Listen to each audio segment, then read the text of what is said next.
yan na nika gadi tento gwarni chang matala letu ko yan ga credo go yan wang tan ko dorom kane ku magambel makia let credo ka engineer da na chu to ka ji ka man da na chu to ka ji an wucha let sia ka credo ni tar ka mata doran ka nya ja ga mo nya ja ga da chi ngo me ka yan nei chu gwar ka number chu to man ti yan ka number me gwa me chu gwar de chian dan de la daga piu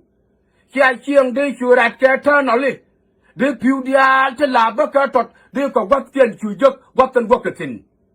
chena de la wet ko wet ti da mo man ne na ko wet tan man gu na ko wet ka mai wut ka man lai chal ka kur gang ka lew gu na ko wet ne bel te la wei ma ba chai ka wa la ka be chai ber yap ne kare pi ni ko wo chene dia chena put wi ni chena put wi ko ri chena put wi pam ni ka piu ka to kon ko gor me chet ke ni dio to kon ko gor me chet ke ni dio dora lai chal ke dora gambela mo gor chet ke ni dio where are you guys yan na nika yan gor dia to kon well yan chan bu kular wona ne e ci kon bu ngoda lawo ya bana japelen na dola na dala la kona ke ke sudan de ga yuk de be to tot be ga yuk tin but akat tin ka da tin ngono de chung ai ci to ne den tare ti juwa ni dana dan no kon de pu wo ba dul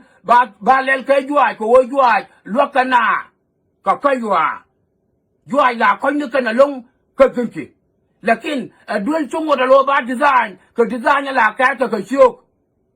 gora wai ne biya design ne gwa biya la me ka je aku dop ni jira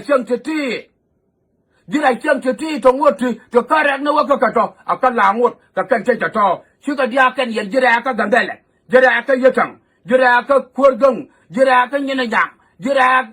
wara ba yentin me be nangot rek me din me lai chal ke kurgung rek me din me lai chal ke nyina nyang rek me din me lai chal ka matar rek me din me lai chal ke tergol